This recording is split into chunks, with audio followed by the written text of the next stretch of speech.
Corona വന്ന് ന്യൂമോണിയൊക്കെ ആയി കാരണം ഒരു ടൈം മാത്രമേ സ്കൂളിൽ പോകാൻ കഴിഞ്ഞുള്ളൂ. അപ്പോൾ എക്സാം എഴുതിയ കൊച്ചിന് എന്തായാലും അവിടെ അഡ്മിഷൻ കിട്ടില്ല. അപ്പോൾ വീണ്ടും ഞാൻ മാതാവിനോട് കരഞ്ഞ് പ്രാർത്ഥിച്ചു. അങ്ങനെ പ്രിൻസിപ്പാളിൻ്റെ അടുത്ത് ചെന്നു. അപ്പോൾ ടീച്ചർമാർ പറഞ്ഞു പ്രിൻസിപ്പാളിനെ പോയി കാണാൻ പറഞ്ഞു. പ്രിൻസിപ്പാളിനെ ചെന്നപ്പോൾ തന്നെ പ്രിൻസിപ്പാൾ പറഞ്ഞു എക്സാമൊന്നും എഴുതണ്ട, കൊച്ചിനെ ക്ലാസ്സിൽ കയറ്റി ഇരുത്തിക്കോളാൻ പറഞ്ഞു. അതായിരുന്നു എനിക്ക് ആദ്യമായിട്ട് മാതാവിൽ നിന്ന് കിട്ടിയ അനുഗ്രഹം. രണ്ടാമത്തെ അനുഗ്രഹം എന്ന് പറഞ്ഞാൽ ഞങ്ങൾ വാടകയ്ക്കായിരുന്നു താമസിച്ചുകൊണ്ടിരുന്നത്. അപ്പം എൻ്റെ ചെറുപ്പത്തിൽ ഞാൻ മഠത്തിൽ നിന്നായിരുന്നു പഠിച്ചതും വളർന്നതൊക്കെ.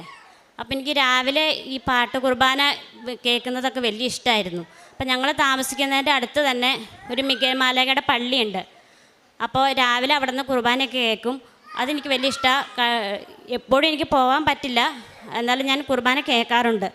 അപ്പോൾ അങ്ങനെ ഇരിക്കുമ്പോൾ ഇടവകയിൽ വിൻസെൻ്റ് ഇപ്പോൾ എന്ന് പറഞ്ഞൊരു ടീമുണ്ടായിരുന്നു. അവരിങ്ങനെ സ്ഥലമില്ലാത്തവർക്ക് സ്ഥലം കൊടുക്കുന്നുണ്ടെന്ന് പറഞ്ഞു.